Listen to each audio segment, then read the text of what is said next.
Good afternoon and welcome. Thank you all so much for joining us for our marketing series, short form video for social media trends, tips, and tricks. I don't know about y'all, but I am so excited to be here today to learn from Nicole, who is our marketing advisor. And before we get started, I'm going to introduce myself and go over a few housekeeping things. My name is Heather Fay, and I am the Regional Program Director and the Botetourt Advisor for the Roanoke Regional Small Business Development Center. Well, we are logging in today. If you would be so kind to take our poll, it just gives Nicole some insight of what platforms you're currently using, whether you're using Facebook or YouTube, TikTok, Pinterest, or Snapchat, and what do you want to learn more about in those same different platforms that we have available to us. All right. We are recording today's workshop and it will be posted and shared later to our YouTube channel and as an on-demand class. If you have somebody that didn't get a chance to take this class and wants to take it in the future, they will be able to do that. If you've joined us before, you know we love engagement. At the bottom of your Zoom screen, there are opportunities for you to engage with us by giving us little emojis. You can also drop those in the chat, and I'd love to know who's here joining us today. If you would like to introduce yourself as some kind of virtual networking, you're welcome to do that in the chat. And tell us how you're showing up today. I know it's Monday and it's marketing, which is a fun topic. So hopefully you all are energized and ready to go. All right. And also, if you have questions for Nicole, if you want to place those in the chat or you want to DM me, you can also do that from your Zoom screen as well. All right, some other housekeeping things. If you would be so kind to keep your microphone muted since we are recording today's workshop, I would greatly appreciate it. I did turn the closed captioning on. If anyone is interested in that, you should be able to utilize that as well. And of course, take notes, whether that's virtually through a document online on your computer or the old school pen and paper. We encourage you to do that. And then after, in a few minutes, we'll show you how to make an appointment with your advisor. And then at the end of today's workshop, I am going to post a virtual poll for you to take. Those all come back anonymously to us, and it helps us improve our workshops and events and programs as we're planning ahead for future opportunities. All right. So the SBDC, we've got lots and lots of great resources for you. In addition to our advising, we have opportunities for workshops like we are today. We've got worksheets and other downloads and some blog posts there. So you're welcome to access those. I will post a link to the chat to these various resources here for you. And if you haven't gotten matched with an advisor, this is a great opportunity to ask you a couple questions about you and your business and what you need help with. And then we'll walk you through the advisor match process there. All right. And as you all may know already, and some of you may be new to the SBDC, we work with businesses in all stages of their business, whether they're growing and expanding, somebody has an idea that wants to get started. We are here for the long haul to help you over the life of your business. And the SBDC, we have several different partners that we want to give a special shout out today. We are powered by the United States Small Business Administration. At a federal level, we're supported by America's SBDC, the Virginia SBDC, the Mason Enterprise Center at George Mason University, and pandemic-related capacity building grants have been funded by Go Virginia. In addition to these awesome partners, our funding comes from local administrations, economic development offices, and local businesses and organizations that are all small business champions that are here in your corner. I want to give a special thanks to the Roanoke Regional Chamber of Commerce for providing space and support for our work. The Roanoke Regional SBDC is one of 27 different centers across the Commonwealth of Virginia, and more than likely there's an SBDC not too far from you. So I will drop a link in the chat to you as well. We currently serve the greater Roanoke Valley, Allegheny Highlands, the New River Valley, and Franklin County. And if you're not in that service area, not a problem. We'll get you connected to one of our colleagues across the Commonwealth. All right, we have so many upcoming workshops happening, and these are just a snippet of the rest of this week. I don't know about you, but I've had several clients that have been asking about holidays. So actually our colleagues in Richmond are offering a workshop tomorrow about, is your business holiday ready? I know it's hard to start thinking about that, but Q4 is right around the corner and ready to go for that. So, and I'll drop a link in the chat for our upcoming workshops with a link to all those as well, and more, many, many more. All right. For those of you that have not engaged with us on social media, I'll encourage you to do that. We are at RRSBDC. We're active on Instagram and Facebook and LinkedIn. And we also have a YouTube channel that you will have access to. And like I said, we are here for the journey. We want to help you grow and see the economic impact that you are making in our communities and make our regions just rich and flourishing with all kinds of awesomeness. All right, well, enough from me. I am so excited for you all to hear from Nicole Cooper. As I mentioned, Nicole is our marketing advisor, and we are just so blessed to have her knowledge and expertise on our team. And Nicole, with that, I'm going to turn everything over to you and let me know what I can help you all with. And you all don't forget to put any messages for Nicole in the chat.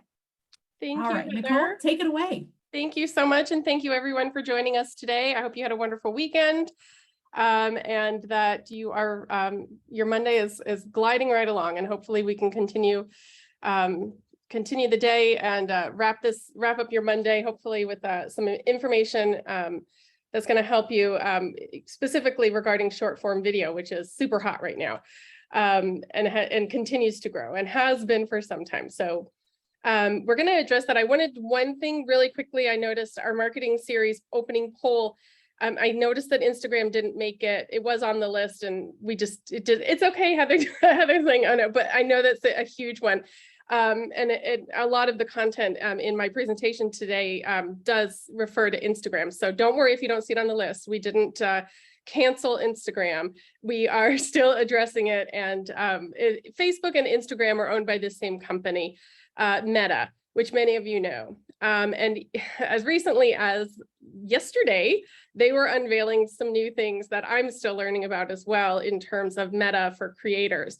And they are working, it seems to be that they're working to make Facebook and Instagram, one, more competitive with some of the other platforms right now, which they have been doing for some time, but also it seems as though they're working, and this is just my quick take, to integrate the way that Facebook and Instagram works together and creating a tool set that works really well on both platforms simultaneously. If you are somebody who's using Meta right now and you're creating sometimes in Facebook, and then you have a different set of tools in Instagram, or very similar, or things are kind of moved around, it looks as though what they're moving us towards is one sort of toolbox for both platforms, and perhaps anything else that they acquire down the line. So I know that Instagram is not on there, but don't worry, we're going to talk about Instagram as we talk about Facebook and Meta and some of the other platforms, places that we're going to talk about uploading and interacting with video content. So first of all, as we're talking about platforms, and Heather, am I good to go ahead and close this poll? I see a lot of interest in TikTok, which TikTok, I'm sure that this is probably an autocorrection, is TIKTOK. So if you're searching for it, it's TIKTOK, which is sort of like, it has become, like Google has become a verb. TikTok has sort of become a noun in ways like I created a TikTok. It is basically slang for a short form video. So a lot of times, and I'm good to stop this, Heather, I think. Is that good? Okay. Yes, absolutely. So yeah, Facebook, YouTube. Yep. As I expected, some growing interest in Pinterest and Snapchat. So this is interesting. Snapchat is really popular with your Gen Z, and it's real, as is TikTok. And a lot of times folks will think that they don't necessarily have, that's not my demographic, I don't need to worry about that. But it's worth considering that brand preference often begins around that age. So if you, considering your industry, and these are all things that you have to take into consideration for your own business and your own interests, is that that's where certain brand preferences begin. So being on those platforms isn't necessarily because you're trying to reach your target audience right now, but it's something to consider as you are considering, what you do and your products that you offer, and these folks as they emerge onto other platforms, or that will become the platform of preference in the future. So maybe just having it on your back burner and understanding it, which I'm so glad to see a lot of people interested in TikTok and Snapchat. They're growing, and nothing is ever set in stone in terms of social media, as you know. And this is why we have so many people who responded to classes like this. It is ever changing, and you really do. It is really great to have resources that can help guide you as you're trying to navigate what's trending, or how to do what everybody else is doing. Should I be doing it? Where do I need to focus my attention? My time is very valuable, very short. I'm a business owner, I'm an entrepreneur, I'm flying the ship all on my own. So with that being said, as Heather mentioned, we have a lot of resources on our website. And the first thing I'm going to do as we talk about short form video is talk about your social media strategy. This is important because you're going to feel very overwhelmed otherwise when you're thinking about creating video for your social media. We do have, if you don't already have a social media strategy, I'm going to briefly touch on it, but there are some worksheets that you can download on our website as well to help you as you create that social media strategy. It is basically your key to success. It's a roadmap for your brand and how you're going to use social media to talk about your brand and to sell your brand. And as I say, it's a roadmap that also includes some opportunities for reroutes. You will find roadblocks, you will find shortcuts along the way. So as you're thinking about creating your social media strategy, think about it as your roadmap. And when we talk today about video content, we're going to be talking specifically about organic strategies and organic growth. I will not be talking about paid or sponsored or boosted posts. That's a topic for another series. Today is specifically, we're talking about organic growth. And so that means things that you can do that won't cost you money necessarily. They're going to cost time and investment in yourself and in your research, at least up front. So some of the things we talk about up front are going to be more time consuming, but in the end will help you to create video that's engaging, that's simple, and that's powerful. So thinking about this social media strategy, you want to think about your goals for your social media. Are you trying to bring more brand awareness? Are you trying to increase web traffic, build an email list, increase sales, a combination of all or some of these things? So start thinking about some of your goals, and then think about what is this going to look like, and get some solid measurable goals that you can monitor over time. This is important because you're going to make video, you're going to be spending time creating it, you're going to spend time uploading it and interacting with it and crafting it. So having these kinds of goals will help you understand as you're going along, as you're plotting your spots along that roadmap, if what you're doing is working, or if you're doing something that's working, what can you do more of? So having these measurable, plottable goals and having them written down, and make sure that it's not just, I want to get better at making videos, but maybe, you want to grow your following by X number of people, or whatever that metric is. Identify that for yourself. That will help as we are creating video content and as it continues to be more and more popular. This will really help you sort of zero in on the best use of your time and the best ways to reach your audience. And then you can use that information once you have those measurable goals. You're going to set your target audience. No brand, no company anywhere in the world is trying to reach every single person. So definitely setting your target audience, deciding who that is, and get really specific about it. Get kind of niche where you can. And that will be the beginning points for creating your video content.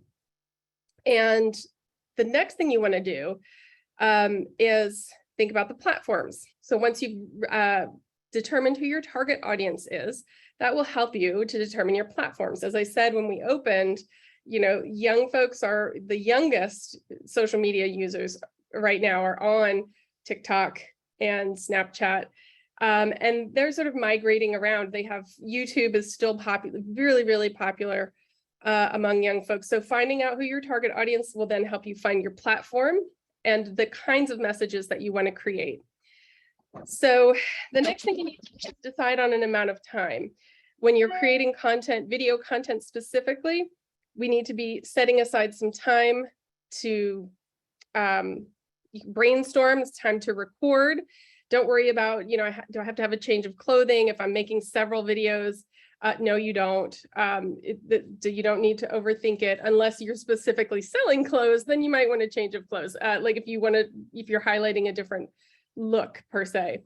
So your social media component, your social media is a component, not a silo in your marketing. So as you're creating your content, you want to think about your brand, your tone, your colors, your style, so that regardless of the platform, if you're on several platforms, if you're on Facebook, Instagram, TikTok, all those different platforms, but you still want to keep that brand awareness. You want things to flow and align. And I don't mean that you're going to necessarily use the same content on every platform, but you want to create that line where everything is sort of stitched together along your brand and your brand values. So remembering that content strategy, which is what we're talking about here, is not about selling. You want to post with a purpose. It's more of a plot point on a map that leads your audience to the end goal. So if you are just getting on talking about what's on sale or what you're doing day in and day out, post after post, people are going to tune that message out. That's basically advertisements. That can be in there. We use 80-20 as the rule, right? 80% of the time it should just be value-added content versus selling. Advertising and marketing, not the same thing. And a lot of times what I see, and probably what a lot of you have seen also, is businesses just using their social media to sell. And that creates a very hard closure in terms of interaction. Like nobody wants to be sold to, advertised to over and over and over. So your content strategy is not about just selling. Again, it's creating content that's going to lead your audience to whatever that final end goal is. If it's completing that sale on your website, if it's booking you for your services, whatever. Each one of those is just a plot point along that map. So this leads us to tip number 1. And I forgot that I was going to share my screen as I'm talking. Let me pull up my, I just got right into it. So let me share my screen really quickly. I have a PowerPoint. So once upon a strategy, we've already established that we need a strategy in order to begin. Oh, once upon a strategy just keeps moving. Okay. Let's move right along. Let's stop that. Let me pull it up in a different way. Apologies. So tip number 1 is to be authentic, which is what I'm being right now. And that is embrace who you are and what you bring to your business, to your product, to your service. When it comes to producing video, there's nothing worse than feeling like you're being sold to over and over again. If people can tell that you're just trying to push a product or service, they're more likely to be annoyed and walk away. Authenticity helps build trust with your audience, and it makes them feel like they know you personally. I'm going to try a screen share again. Oh, you're going to get to see my messy desktop. Okay. Nope.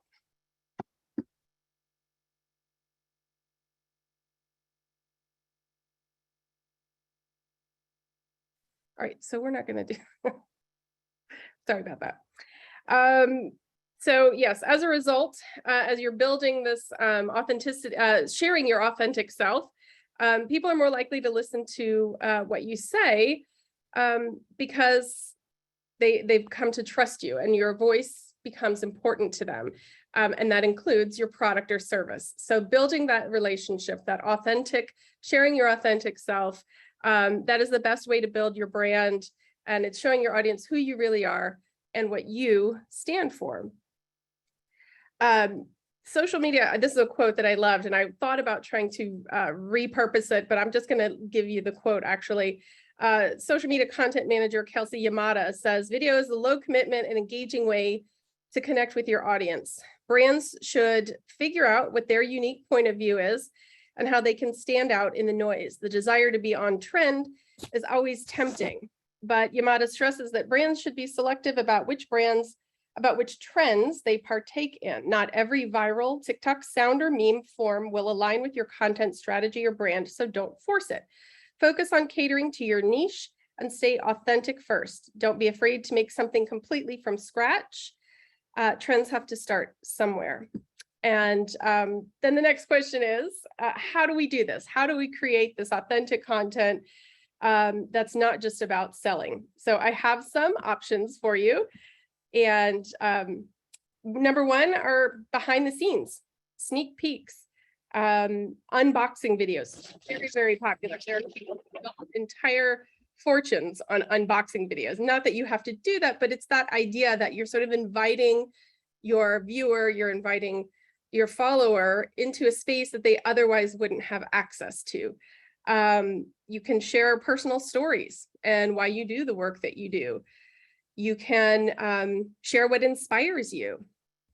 Educational videos, quick tips, content that helps people to learn. Similar to explainer video, these are explainer videos, and they're similar to educational videos in that the people who are engaging with this kind of content are at that decision-making stage. So this is the buyer's journey, and they're coming to you. If they're interested in this kind of video, they're right at that stage.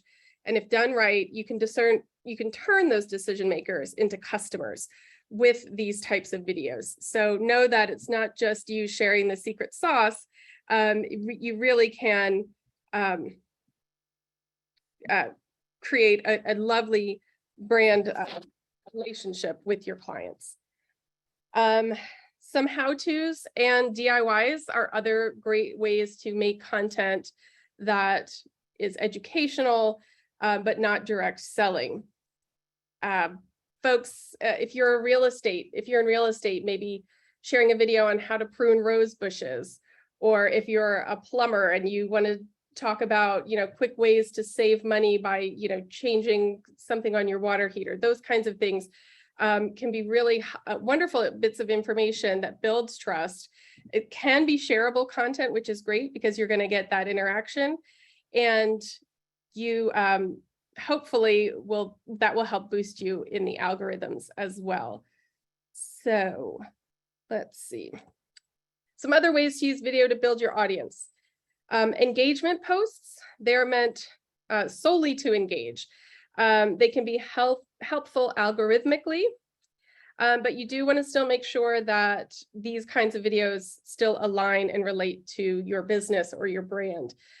So those kinds of engagement posts would be like, asking somebody what their favorite something is, favorite flavor of ice cream, or what their favorite holiday is, or their favorite thing about fall. But it's just meant to create engagement. And you can't do a lot of these posts. Instagram, Facebook, these platforms will pick up on this and know that you're just doing this for engagement. But having these posts from time to time really help, as I said, algorithmically, which I can't believe I had to say that word twice. It's not an easy word to say, but there we are.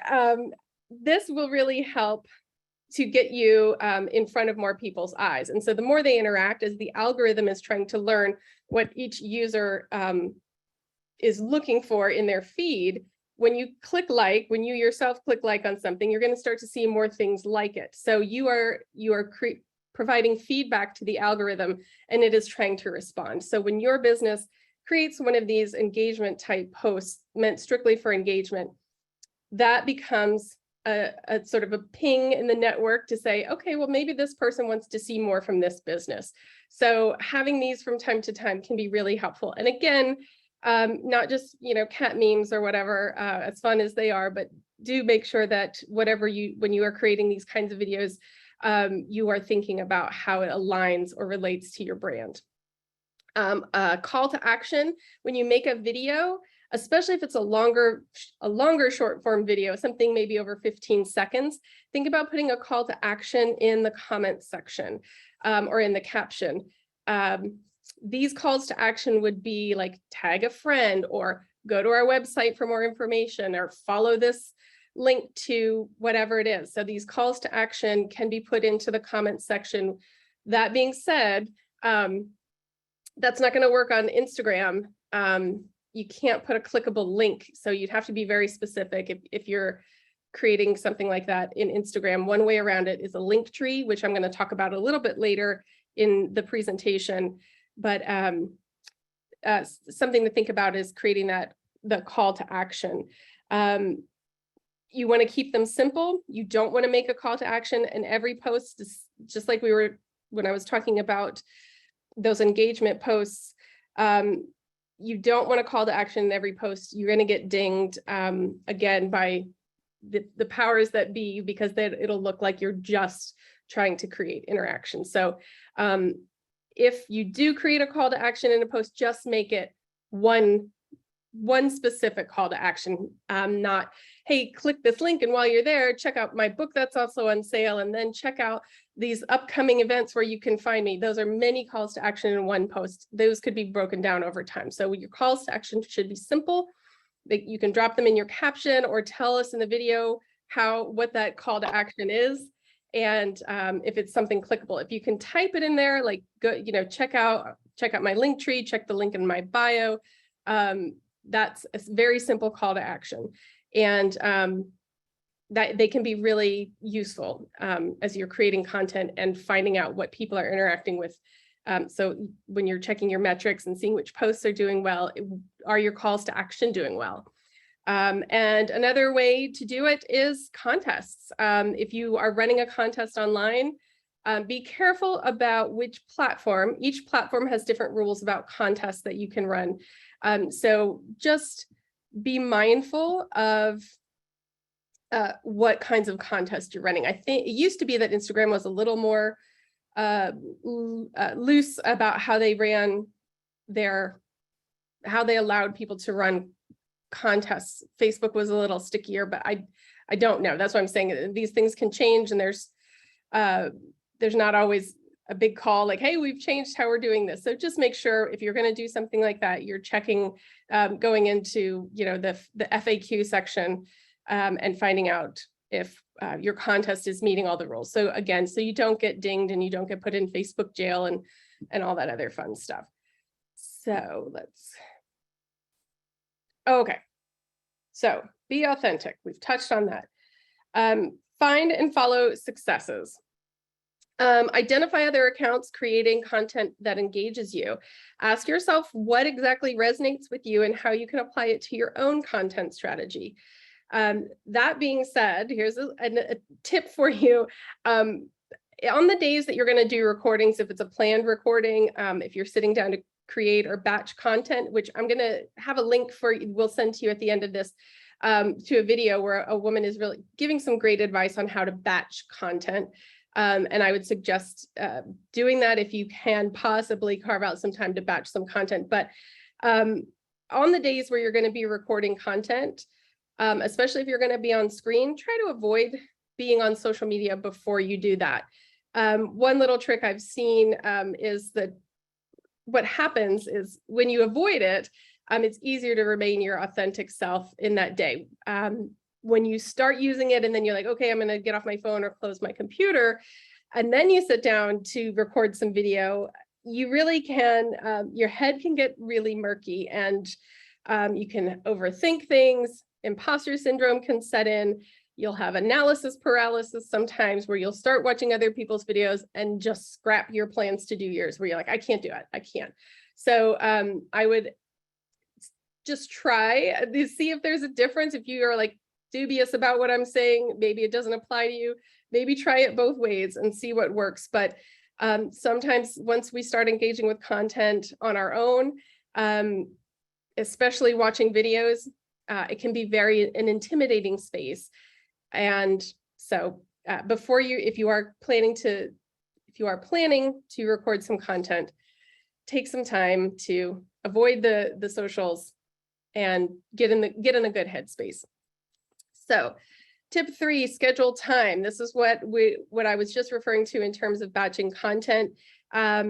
we're going to send you that link to that video, but basically what that's going to be, some people set aside 2 or 3 hours where they're going to create content. It could be static images, but here we're talking specifically about video, and creating a number of short form videos. And they don't have to be on a related subject. They could be about several different things, but it's while you're there creating that content, you have determined that you have the setup. And we're going to talk a little bit about setup here in just a minute. While you have that setup, go ahead and get that batched. And if you end up not using it, fine, but you actually have a bunch of content then that's ready to go, especially if you're going on vacation, you have holidays coming up. If your business has a certain season where it's busier, and then you have more downtime, use that downtime to start batching and creating content for those busy seasons so you can spend less time creating content, and specifically videos. So that leads to my next tip, which is going to sound like 3 tips in one, which is use your phone. Some folks will be hesitant because they feel like they don't have a good camera. If you have a very old phone, take this advice with a bit of, keeping in your mind that you might need to upgrade your phone.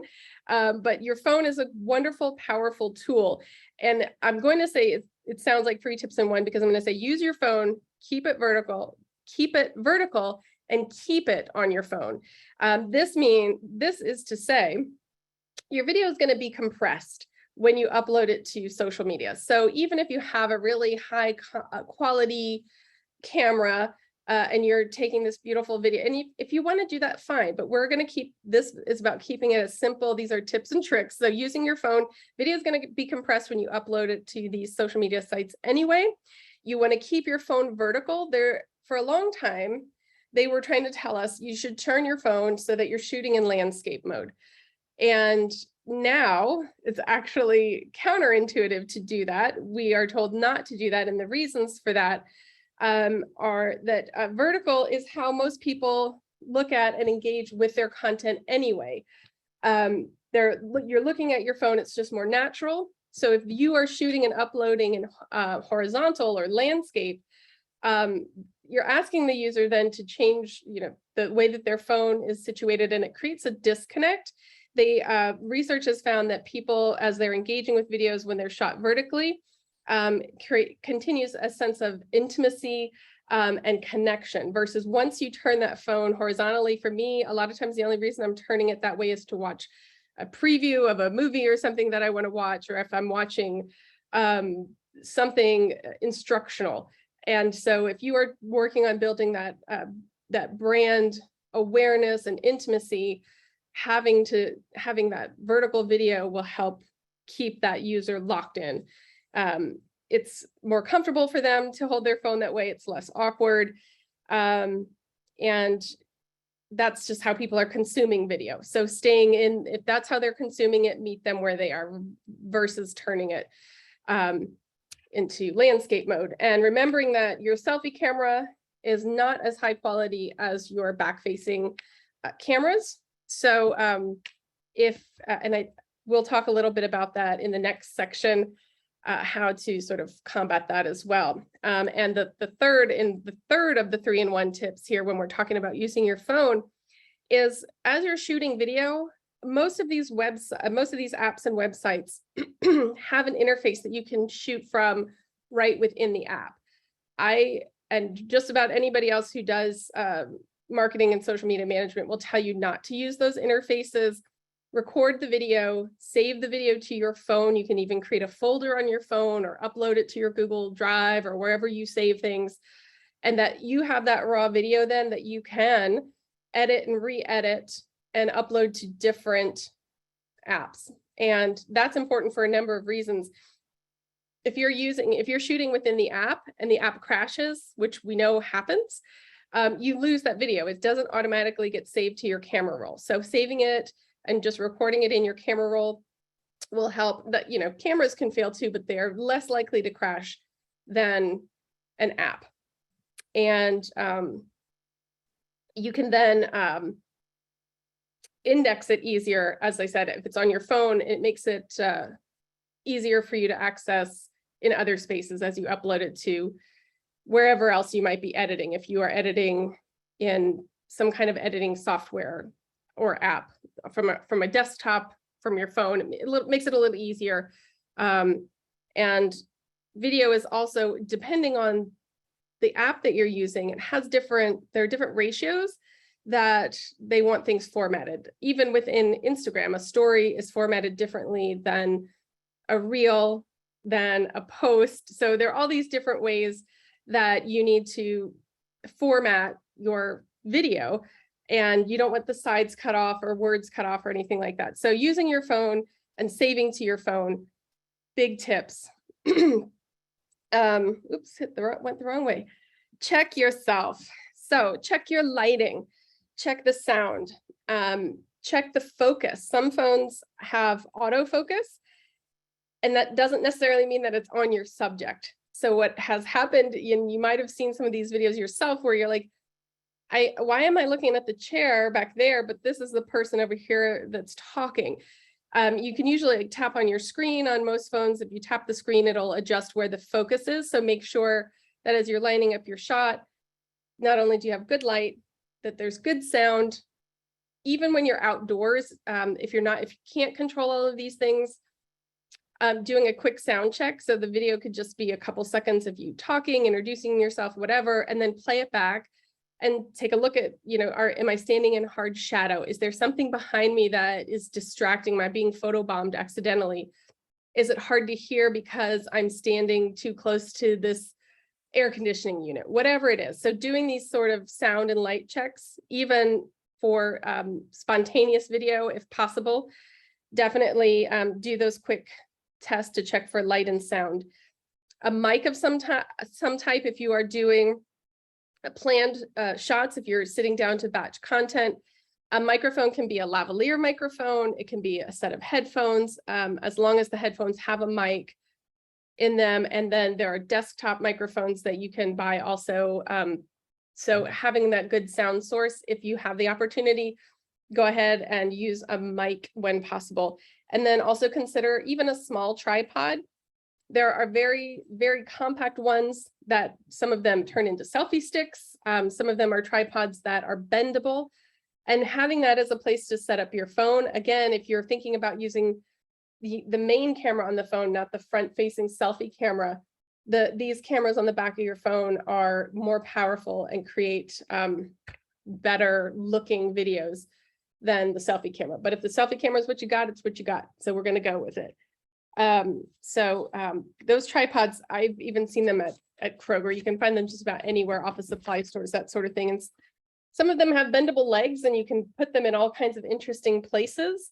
So again, as we were talking about, when you invite your viewer behind the scenes with you to see what things are like, having a place to put your camera really can, if you, one example was a client who creates bags. And so sitting at a sewing machine, being able to put that camera right where the sewing machine, the foot of the machine is as it was sewing, the client was able to create a really engaging video of just the machine. No words, nothing. You can actually even hear the machine. And that video, I think I checked it this morning, had over 27,000 views. So something as simple as that, because it's giving us access as viewers, as possible customers, access to something that we otherwise wouldn't have seen, or just having your point of view, literally your point of view. Tips. My next tip is snackable and stackable. So as you're creating your videos, think of them as snackable and stackable. Your video should be short. This is short form video, because you're going to use them over time to build that brand. As you're creating them, keep in mind that most videos begin as soon as the user scrolls over them. So make sure that the sound, especially those opening sounds, are autoplay friendly. If it's a loud sound, a bang, an obscenity, something like that, if that's the first thing, the person, one, is going to be embarrassed. They're going to turn their phone volume off. They may unfollow you or leave you, a nasty comment. It's very jarring as you're scrolling. And I know all of us can relate to that, where we think we have our phone sound off or we have our sound on, and you scroll to the next video and it doesn't begin very nicely to our ears. So keep that in mind. And to that end, some folks may have their sound off. Some folks may be hearing impaired. So consider adding subtitles and overlays to your videos with additional messaging. So if we're thinking short form would be anything less than 2 minutes. Sometimes doing your introduction, hi guys, it's so-and-so again from such and such incorporated. Those sort of things can take up very valuable time. So you can create an overlay where you can say, hi, it's Nicole from SBDC, where that could pop up at the same time that I'm actually beginning to speak and share whatever message it is in video form. So feel free to use those as uniquely and as creatively as possible, those overlays, which you can do in just about any of the software, any of the apps in their interface will allow you to do that and have some editing choices to make in terms of font and color and all of that. And then when I say stackable, that really is referring to the fact that you can use short form videos over time to share one part or component of your business. You can build a story in very short pieces. So those snack size and stackable, so that I can continue to follow those videos if I'm interested. They end up being little breadcrumbs that's leading me, down that customer journey. So next tip would be formatting. As I mentioned, different formats, different apps have different formats and ratios that they require for their content. Again, this is why keeping that on your camera roll is so helpful. And also keep in mind as you're editing your video or adding your overlays that things could be cut off. So you don't want to think about, you want to try to adjust your thinking, like, I don't want to be too close to the sides, or this is where the user interface is. Sometimes if you're on Instagram, somebody will have a video that's up, but their name is over some important piece of information. So take into consideration not only what that ratio is, but then even bringing it down smaller. And places like Canva will, they've started sort of showing you what that's going to look like, giving you those little outlines. If you're creating Instagram stories, will give you outlines that don't actually appear on your story, but that will let you know what that's the best, what is the prime real estate that we're talking about in terms of video on this platform. So yes, be mindful of your formatting. If you do use Canva, you can change format size very quickly with one click, and most apps will allow you to do that as well. If you're using an app, I use Mojo a lot. It is a paid app, but I love it. And Video Leap has a bunch of presets on it, but I do have to keep in mind as I'm editing with those that their presets aren't always precise. So again, I always a little cautious as I'm creating in terms of like, I want to move it in just a little bit more than it says if I'm adding an overlay or anything like that. So you don't have to be on screen if you don't want to. You can create, there are many accounts out there, lots of pieces of advice on how to create content where you don't have to be in it, or you don't have to be in it alone. You can do lives. Lives are really, really popular right now. So if you're doing a live, it could be that you have the camera turned away from you. So if you're walking around your shop, or you are out, if you're buying something to create with, you can bring people along in a live version without you actually being on the camera. You can do collabs, you can do joint lives, Facebook Live, Instagram Live, YouTube Lives, where you bring another person in, somebody who it makes sense that you would be on a video with. So if I create egg incubators, and I want to collaborate and have a live with a farmer who is a chicken farmer, it would make sense that we would be together in a live. There are so many opportunities that this provides to double your audiences. So you schedule these lives, you talk about them. There's a social media manager that I follow on Instagram who has done lives with somebody who does legal advice specifically for social media. So having that legal voice where maybe you aren't as versed or well-versed in the legal side of whatever it is that you're talking about. So you find those spaces where you can do lives and partnerships that work well for both parties. And you can really bring your audiences in and make some really great content. And then when you're doing those lives, you have the opportunity to have those recorded and pull bits and pieces, little nuggets, snackable nuggets out, and create even more video content, repurposing those lives for more content. Like this was a really great section. We had this great interaction. I'm going to pull this 15-second chunk out and I'm going to make that a piece of content all its own. So think about using those kinds of relationships and what might work for you, doing those kinds of lives. And just about every platform, with the exception of, I think, Pinterest. I don't think they have anything like that yet. And I'm not sure about Snapchat, but definitely the big hitters, YouTube, Instagram, Facebook, TikTok, all have those opportunities for lives and collaborations. Being able to stitch videos is another great way to create content that you don't necessarily have to be on. And I have a stitch I'm going to show you here in a little bit. I believe I have a slide for it. So another tip on creating content is drafts and covers. Using your drafts folder is very wise. And I think sometimes as we're working on something and we're working and we're on this teeny tiny screen making this video and we think we're finally done and we're like, okay, I'm just going to hit upload.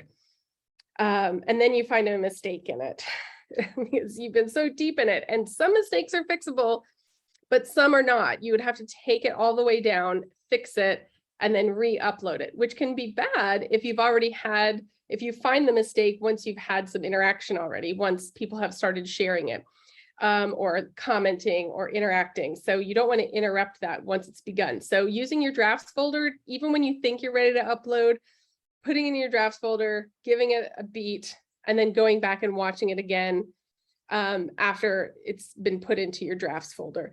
Then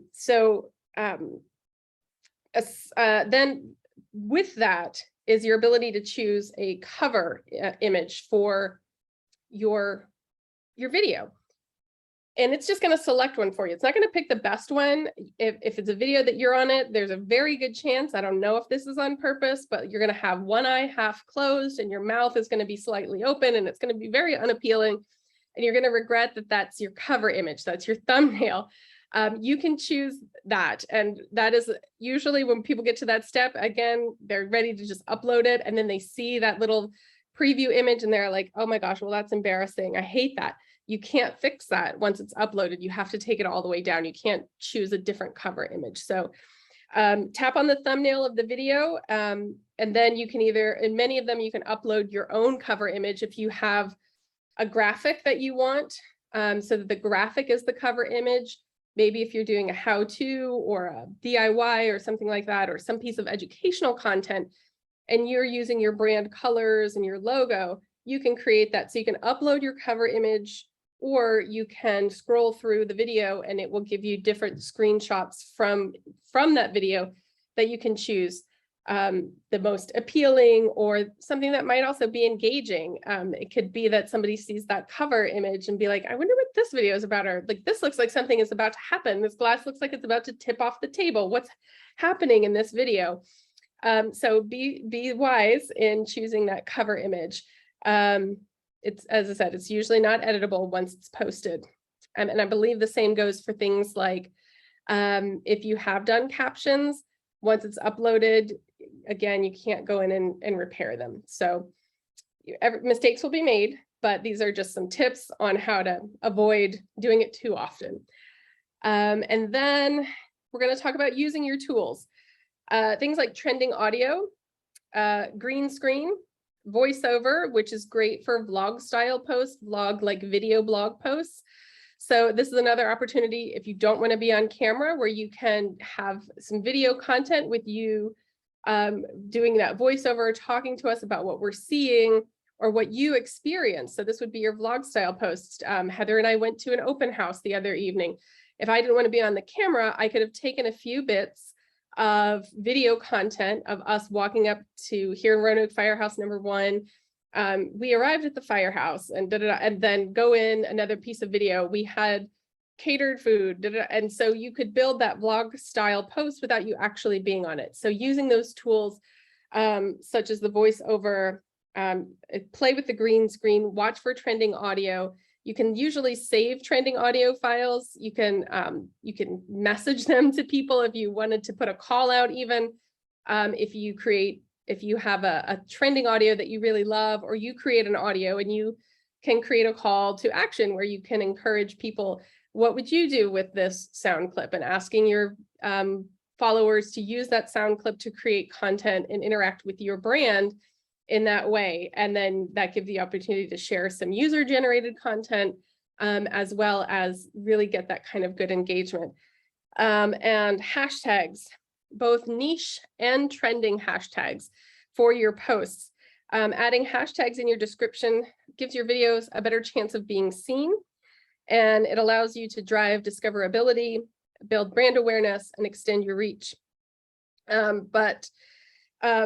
do you do it? It may sound counterintuitive, but only targeting popular hashtags is ineffective.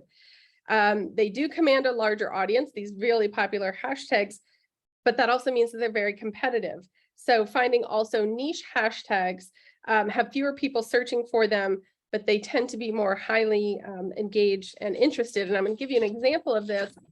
Hashtag workout is a popular hashtag with over 95 billion views. But hashtag core workout, all one word, is more niche and has a fraction of the audience. So as you're thinking about that, using hashtags, and there are hashtag generators out there, you can definitely use those. You can search hashtags. One tip or trick that I sometimes will have folks do is find a competitor or somebody already using a hashtag that you're using, and go in and look at the hashtags that they're using, especially if it's a piece of content that has a lot of engagement. What hashtags are they using? And then use that as a way to sort of springboard. Do you want to use those hashtags, or maybe that doesn't necessarily apply to you? It is frustrating when people use a hashtag that doesn't have anything to do with what their video is about, but they're just using it to try and engage or get your eyeballs. So that's really frustrating. So be mindful of how you're doing that, because you really don't want to build any kind of animosity or like, it just kind of is like kind of slimy. So you want to avoid that. So being mindful that your hashtags are relevant to whatever it is that you have created or to your industry, but that they don't have to just be broad. Some folks, especially as we're talking small business, follow hashtags like Botetourt, like Roanoke or Roanoke VA. And so that you can find those places. If you're specifically targeting an area, a region, look at other regional hashtags where it might make sense that you would use it.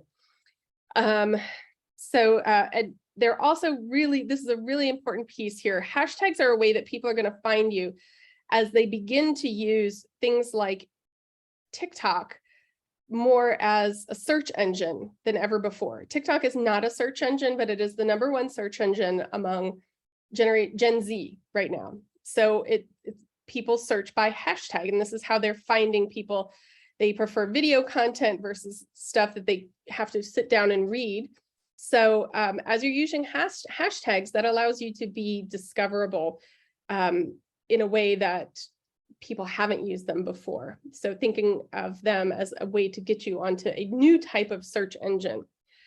Then another tip is, here's a stitch. So this is a stitch I wanted to share with you.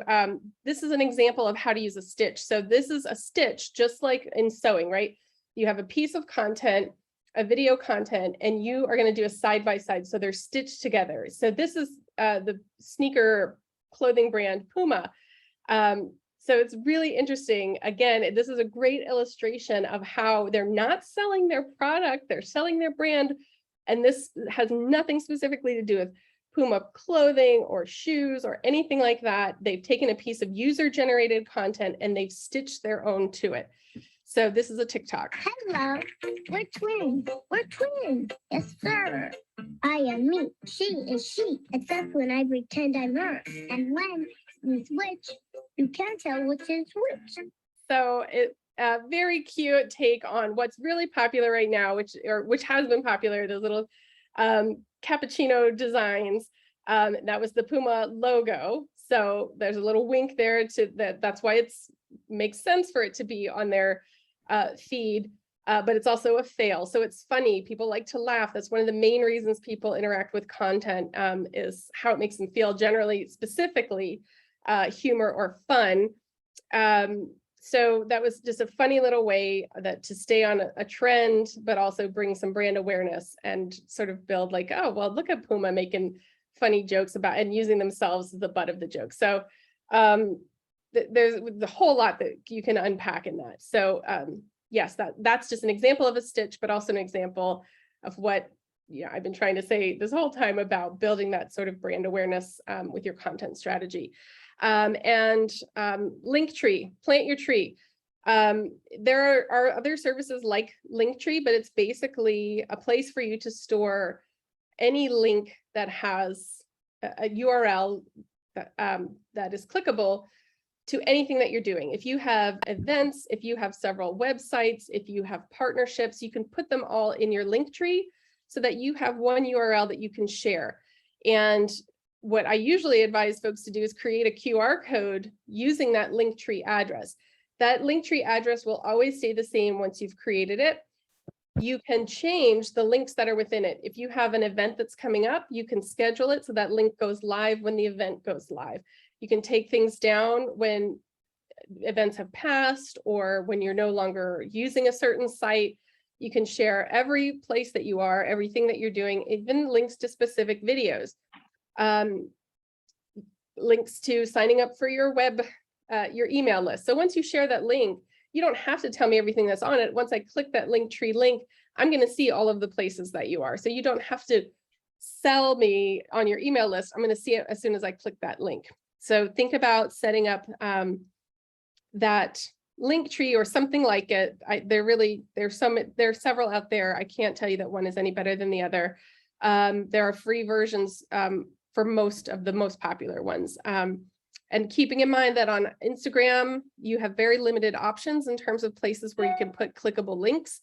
I think now they've added a place where you can put your website and your Facebook. Again, we see that they're really trying to merge and play better with their partner, Instagram, Facebook.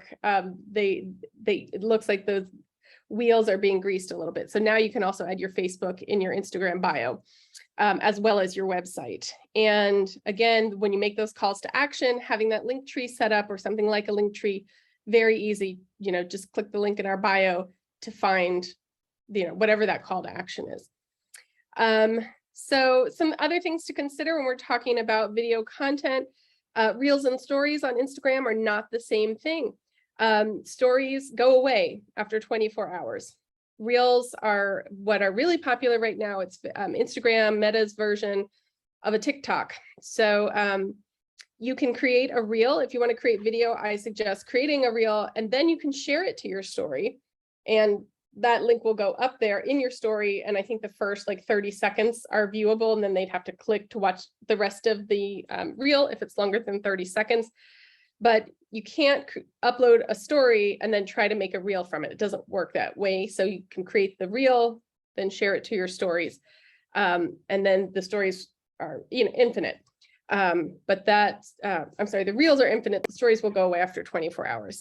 You can create QR codes that link to wherever you want, even within the videos. So as we're talking about overlays, having QR codes that sort of roll and pop up, but also making QR codes that link to specific videos. If you have a store where perhaps you have different local farms or different merchandise that comes in, you could create a video of you talking about that product or why you partner with that business to offer what it is you're offering. And folks could walk around the store, literally get out their phone, scan that QR code and link to that video of you talking about that product or why that product is in your store, why whatever it is. So anytime you create a video, think about, could I create a QR code link and what could I do with it? Not anytime, I overspoke, but if possible, if you are creating that kind of educational content, I guess would be the best way to say it, educational, informative, DIY, how-tos, can you create those QR codes that would make it shareable in other spaces? Think about responding to comments with video. So we often think of video as the thing that you're going to put up there on your social media, and it's like your storefront in your when people come to visit you. But it is fun to also respond with video in comments, specifically to comments on your pages. One step that gets often overlooked is that it is social media. It's a two-way street. People create content, they batch content, they schedule it, they use a scheduler, boom, it goes up, and then nobody's interacting. Well, it is a two-way street. So as you are using the social media to respond to your followers and to your clients and customers, think of questions that you can ask in those comment sections, but also think about a short video as a response. It could be really fun, and then people will respond to, when I say respond, interact, click a like to that video, because they're going to love that little extra touch that you've dropped into the comments. And again, try not to overthink it, especially if it's a response. Keep it very off the cuff and genuine if it's something you decide you want to do. So creating community that's one of the main reasons people stay on social media, is they find communities that resonate with them. And you can use your spaces to help create that community depending on what it is your business is about. So as you're thinking about sharing those parts of yourself or sharing those things, your whys, what your passions are, you are not only building relationships, but you're building communities. So think about that as you are deciding what kinds of videos and what kinds of things you want to say in your videos. Video ranks higher in Google search results. So videos, even in short form, will benefit your SEO by holding the attention of visitors longer, keeping them on the platform, which can lead to higher rankings on Google, which I know is a big question. I get a lot about questions about SEO. So video helps with SEO, search engine optimization. The Google algorithm takes into account the number of times users spend on websites such as YouTube, and positions you higher on search engine results pages, which are also known as SERPs. So as you're creating that video, and the algorithm says, okay, they've created a video and this person is what, so they're going to give you a little bit of boost because it's a video versus a static image. But then as people are using it, they're tracking how long they're actually watching that video. And the longer people are staying on there, the more they're watching and engaging, the better it is for you in terms of down the line with your SEO and your SERPs. They have also found that short form video increases email open rates. So adding short form video content to your email marketing campaign can help with those open rates. If that's something that you do or something that you're thinking about, those emails land in those inboxes, but then how, getting folks to open them and interact with the links is another layer of challenge. If you do put a video into your email, make sure that you are telling folks in the subject line that there's video in there. Sometimes that can be enough to prompt them to open it. So think about, as you're creating that, if you are putting video in there, being mindful to add it somewhere in your subject line. So finally, the takeaways. This is one big slide to rule them all. Consistently consider your target audience first. Leverage successful types of video content. These were your products or event teasers, your product demos, your how-tos, your behind the scenes, your explainer, informational, your educational videos. Be concise, as we said. Keep it very simple. Remember your niche. Be selective about trends. Make sure that it fits with your brand voice, as well as it's something that's going to resonate with your target audience. Ensure alignment with brand and content strategy. That is, find a balance between your needs and what is currently trending. Make sure the video that you create aligns with your brand guidelines and your content strategy, which goes back to where I opened up at the beginning, having that content strategy ready to go so that your videos you're not just throwing a whole bunch of stuff out there to see what sticks. And that's not to say that you have to, if you don't have that you shouldn't start making content. Definitely start, even if it's not something that you are ready to share, doing some stuff now, practicing, playing with some of the options, finding another person in business who, you know, maybe would be a safe space, like, hey, can we try doing this together? And that way we can both learn. Maybe if it's a live, you've never done a live and neither has somebody that you, and it wouldn't be somebody that you would even have to do a live with, but maybe another person in business who's never done a live, but also wants to learn. So reaching out to your community, your networks that you're working with, if this is something you're trying and you're talking with someone, hey, I'm going to try making more video content. I have to learn some of these things. And if they respond like, yeah, me too. Okay, cool. Maybe we can make a time where we go to the coffee shop and we practice taking pictures of our coffee or video of each other, whatever it is. Remembering that it is social, and part of social is learning and play. Definitely work on that brand strategy, but don't let that stop you from, if you're not there, don't let it stop you from really getting in there and learning and honing your process on how you create video. High quality videos, remember to keep those, watch your light, sound, your shakiness, make sure you're shooting in vertical rather than horizontal. Those are your high quality videos. Be aware of your platform specifications so that nothing is getting cut off. Consider adding captions, overlays, for a number of reasons. Hashtags, as I mentioned, there are hashtag generators. If you do use a hashtag generator, that's another website, say free hashtag generator. Make sure you're not just copying and pasting. Sometimes they put their own hashtag in there and then they use that to see how many people are using their generator. So it'll be like 3 letters or something like that. If you don't know what it is, make sure you check it. So you're not using a hashtag that's going to potentially lead to someplace you don't want your business associated with.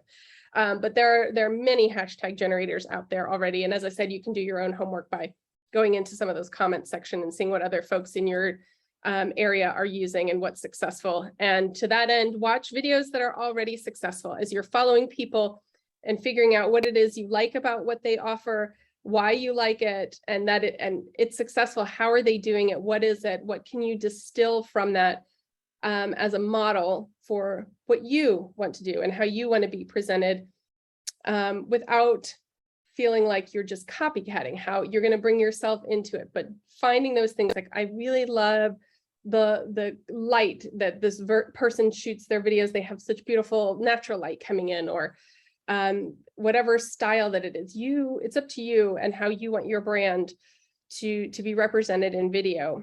So use those examples, being mindful that you bring your own flavor to whatever it is that you do. And we need to work to bring as many voices to the table as possible, especially in short form video.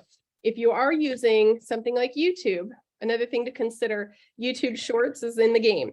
If you have short form video that you want to link to a longer form video, short form video is generally up to 2 minutes. Long form video still has its place. YouTube is the place for that.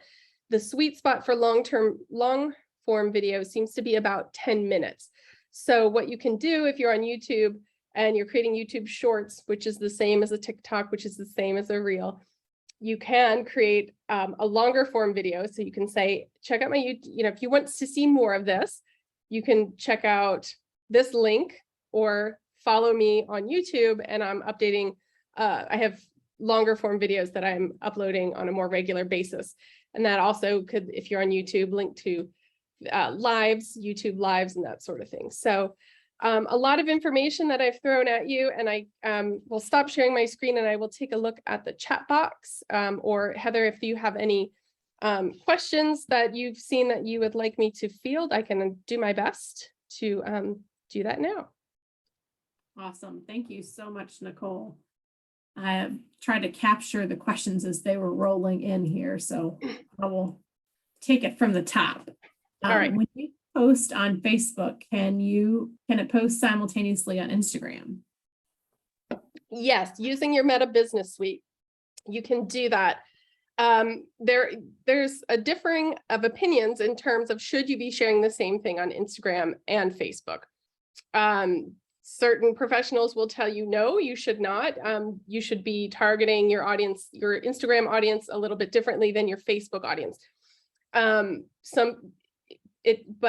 there are differing opinions on this. Yes, you can upload content to your Meta Business Suite, and then you can schedule from there. Remember, if you are sharing a clickable link, you now have the opportunity to edit what you're going to say in the caption on Instagram versus what you're going to say in the caption on Facebook. So if your Facebook caption includes that clickable link, you can change it to link in the bio or wherever it is, if you do have a clickable link on your Instagram. But yes, you can schedule for both places. Excellent. Thank you. So you mentioned earlier about the 80-20 rule, and we had a question: how do event or product release announcements fall into that breakdown? So if you have an event or a product release, you have a great opportunity to do a lot of teasers and behind the scenes stuff that sort of leads up to those events, or talk about, refer even to some, whatever the event is about. So doing like a deep dive, if you're doing a plant night event, let's say. So you can create a lot of content talking about different types of plants, or weather trends or things like that, or research, find whatever it is that your event is about, see what kind of content is out there already specific to that area. So if we're using plant night as an example, I might not look for other plant nights, but I might look to see what kind of content is already out there for hashtag plants or hashtag succulents or whatever it is, and get some ideas on some content that I could create that is tangential to my event. So why is this important? Not necessarily to my event, but I'm making you interested enough in something that event is about. And then even again, these are the option to have those engagement posts where people are just clicking and they're engaging, so that when that event happens or when that event link goes live, you have already made the algorithm happy in terms of creating content that people want to interact with. So remember, none of these apps want the user to leave, because that means your eyeballs go away, which means advertisers can't see you. So the more people are interacting, the more that platform learns that you're creating content that's keeping people on their playground, versus, hey, I'm on Facebook, why don't you click this YouTube link and go to my competitor's site? Now all of those advertisers are happy.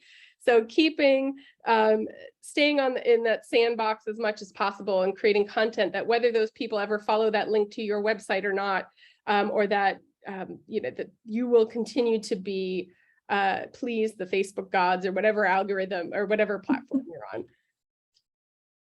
Excellent. Thank you. Well, we're got a few more questions here, Nicole. I'm going to launch our poll. And as I mentioned earlier, we do ask for your feedback. So I'm going to keep feeding Nicole questions, but if you will share your feedback with us, that would be super helpful as we continue to refine and grow. And if there's other topics you want to hear about, please let us know. Okay, next question.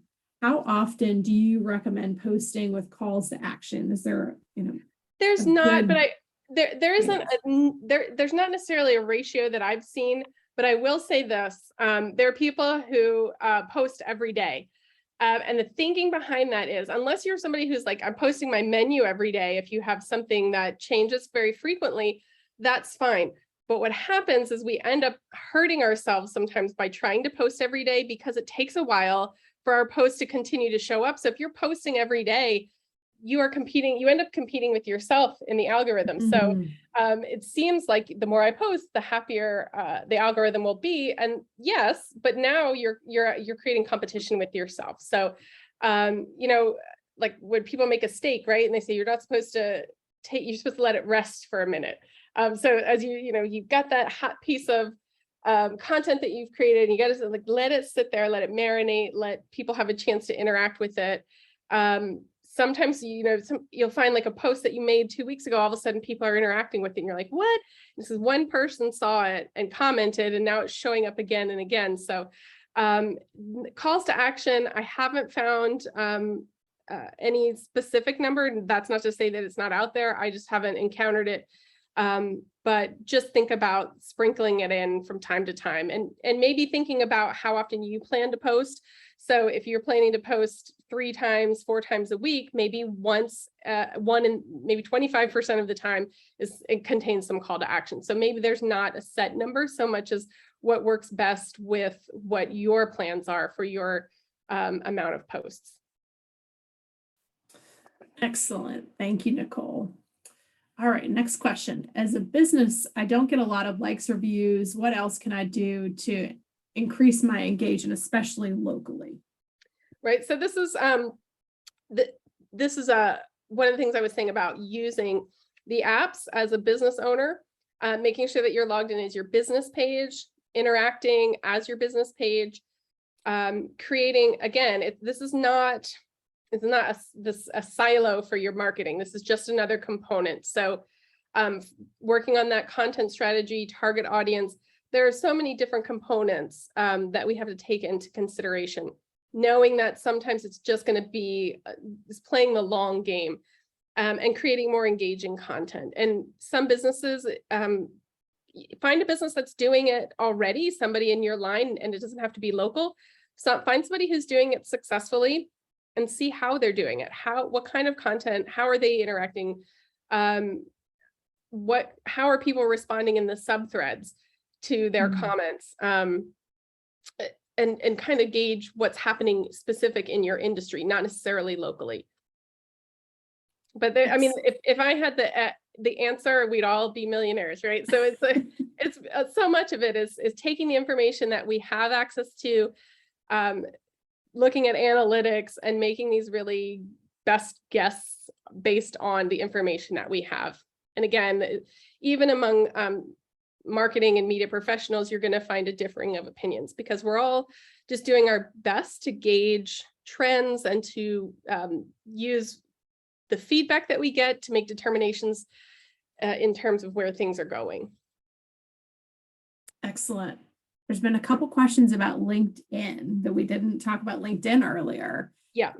So we'd love your input on that platform. Yeah, so LinkedIn is one of the only 2 places you can continue to get free organic reach. And by that, I mean, if somebody's already following you on Facebook, they have the option to see your stuff. Facebook's not gonna for free put you in front of somebody's eyeballs that hasn't comes looking for you.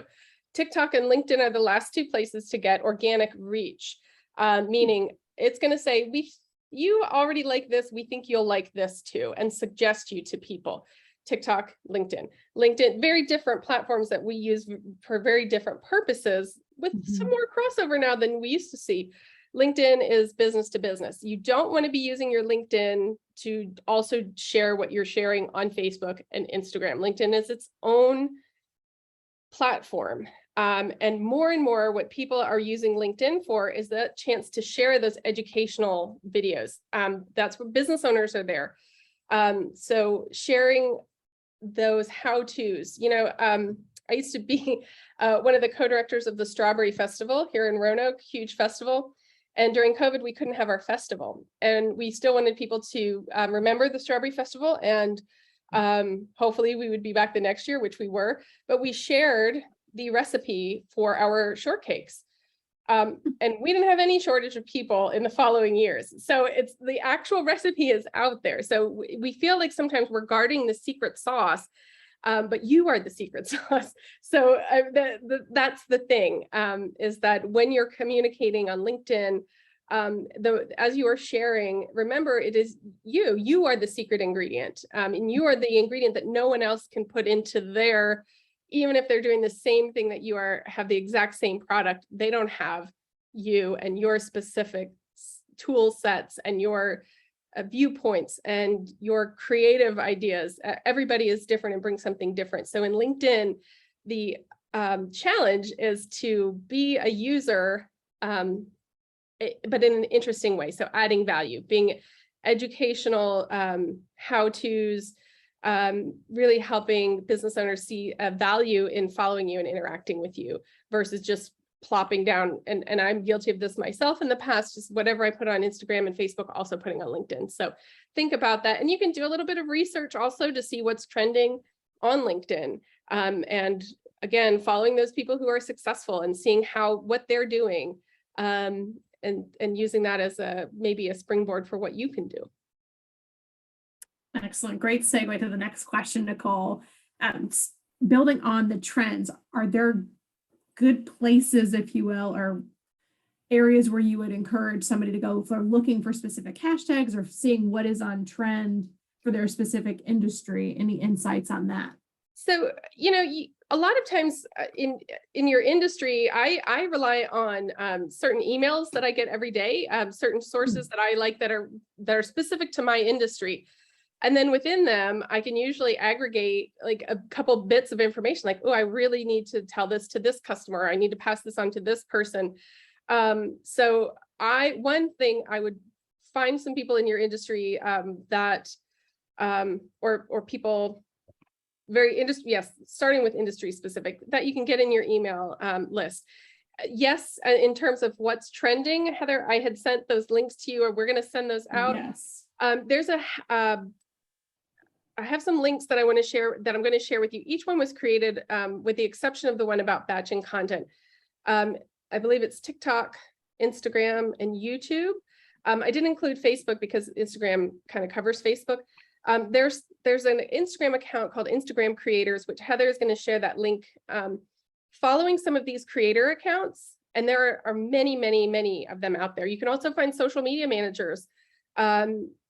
Don't just look at their number of followers because people can buy followers. Check out their engagement on their posts. Are they getting a lot of engagement?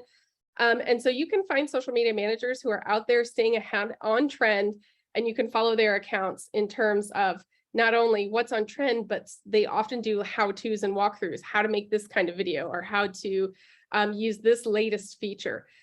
So definitely check out some social media managers, check out the creators account on Instagram. Same, there's a creators account on YouTube. It seems like every platform now has a specific place for creators. You can either join that community, follow that community, and let them do some of the heavy lifting in terms of telling you like, this is really trending. But again, sometimes these things just come out of the blue. Somebody shares something on Reddit and now it's on t-shirts and it's blowing up. It's on Good Morning America. Like you just never know where lightning is going to strike sometimes. Such a good point. And I just shared, thank you for the reminder, Nicole. I just shared those 3 links in the chat for you all, and I'll include those in the follow-up email. Yes. YouTube Creators is it's not, I'm sorry, not YouTube. Instagram Creators is not an Instagram account. Excuse me. It is a verified account. It has that little blue check, but it is not created by Instagram, but it is an Instagram community of creators. So really great content there. All right. And then the other question is, do you have any recommendations or insights on proficiency levels before somebody starts producing content for video? No, not necessarily. I gave you some very basics, so you can, do your best to avoid, where the video is shot in a way that it distracts from the message. The poor lighting or the bad sound or, the photo bomb, or you've got a backdrop that looks like you have something going through your head or something, or you have a plant growing out. Like those kinds of things are unfortunate, but they are what happens. Is video. It is meant to engage our sight. And so our sight can very easily we can be very easily distracted. So take time to practice. If you are somebody who is like worried about your proficiency, there are apps out there, as I mentioned already, things like Video Leap. They can get pricey, but there are presets on some of these apps. Mojo is another favorite of mine. And once you start searching for one, you're going to get a lot of recommendations. I usually say have some content ready to go that you've shot in that raw form. And if you are using a video, you download a video editor and you don't want to pay, because now they're like monthly, like $7.99 a month or something like that, which if it's a good one, if it works for you, it's worth that investment. That's your marketing budget. But if you have some content ready to go and you download that, you have that 3-day trial. Now you have a bunch of content that you can play with as you try to decide if you like that app or if it's worth the money to you. You can decide that you don't want it and then you don't get charged. You get to keep that content. So you've already done it. So it's a way to help you learn as well as get some opportunities to create content. If you're using Canva, Canva is starting to expand some of their options as well in terms of video and video editing. Sometimes I will shoot video, I will edit in one piece of software and then upload it to Canva because I want to add a couple more things that I really like the way that Canva does. So you will start to find ways. And it can be as simple as you shooting the video, and you don't have to worry about overlays and stitches and all that if you don't want to. Trending sounds are a nice way. You can adjust the sound so you have a little bit of music playing in the background. If you can adjust sound levels so that the song is playing. And if you're using Instagram, TikTok, Facebook, and there's music available, you don't have to worry about usage rights. It's there, that app is responsible for usage rights, not you. However, if you're at home and you have your boombox going and I can hear Dave Matthews Band in the background, you don't have the right to broadcast that. You haven't paid for those usage rights. One, you'll get dinged in the algorithm. Two, they might remove the sound on you or take your video down. So if you want to use music that is not your own, look, you can usually find it on those platforms and know that you are not on the line in terms of copyright infringement. Excellent. Yeah, just go out there and play. And there are tons of tutorials out there. YouTube is a plethora. Make sure that if you are looking for a tutorial or a walkthrough, that you are putting 2022 in there in case there have been any changes to the interface so that you're getting more up-to-date information. And if you find somebody that you like their style, follow them and look through their content, and you can use them as a silent partner as you're going along. Yep, every video this person does, I can stop, I can pause it and check my understanding and make sure that I'm looking at what they're looking at when they're talking about the app. So absolutely find those creators out there already doing it and let them be your teacher when you have time to sit down for some class. Excellent. Well, Nicole, we just have a couple minutes left. I'd love for you to share any kind of parting words of wisdom with those that are still with us or those that'll be watching this later. Yes, so I appreciate you all being here, and I appreciate you taking the time to understand the importance of creating short form video for your business and for your social media. Sometimes we think it's just easy, oh, these things are annoying and TikToks, but this is really how people are getting information. So in terms of business, it's a really wonderful way to share the parts of your business that are important to you.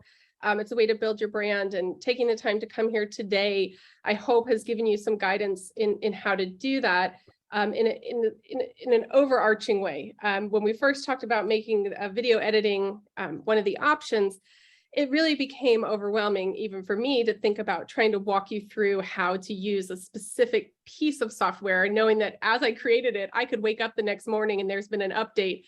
And now my whole, it's all out the window. So generally, when there are updates to software, they're going to do it in a gentler way. But I wanted to be sure to give you sort of that evergreen content. So no matter where you go, a lot of these tips also apply to photos or static images as well. But really, thank you all for being here and for being interested in this specific form of communication, and knowing that you have the opportunity to reach and do so much good for yourself, for your business, and to create the spaces that you wish to see online. So often we say oh, the internet is full of da-da-da-da. Well, you have the opportunity to have a voice in that as well. And if you want to make it, if you want it to be a better place, creating video content like this is a way to be the thing you wish to see on the internet. Excellent. Thank you, Nicole, and thank you to each of you for joining us this afternoon. We appreciate you taking time out of your day to work on your business and grow. As I mentioned before, my colleagues and I across the Commonwealth of Virginia are here to support you on your journey. We're part of 27 different SBDCs across the state, and we look forward to supporting you. Sign up for other classes, sign up for one-on-one advising. We've got a great team. There's always going to be new marketing things. As Nicole mentioned, things are changing as we speak. So stay in touch with us. We look forward to seeing you on social and watching you grow. And I'll be sending out a follow-up email to those of you that were in attendance today. If you want to make sure that your email, I will stay on for a few more minutes. If your name was not obvious of who you are in our registration list, if you just want to DM me and tell me if it's listed as a phone, I don't know who iPhone is. So that would help me to make sure you get the follow-up information for you. And then going forward, like I said, reach out. We're here to help you along your journey, and excited to stay in touch with each of you. So And if have a you great try, afternoon. if you make a video, you make a reel, you do some video, feel free to tag us. As Heather said, we're on all the socials. So hit us at RRSBDC. If you're on Instagram, find our handles. We are RRSBDC. So we're not the SBDC. We are the SBDC, but we're not. So we would love to see if you tag us, which we did talk about tagging, but we don't have all night. So feel free to tag us. We'd love to see anything that you create, and give you some feedback and give you some love on your posts and help boost you in the algorithm if we can. Excellent. Well, thank you all so much. I'm going to stop our recording, and then I will hang out for a few more minutes to make sure if those of you that are sending me your information, that I get that.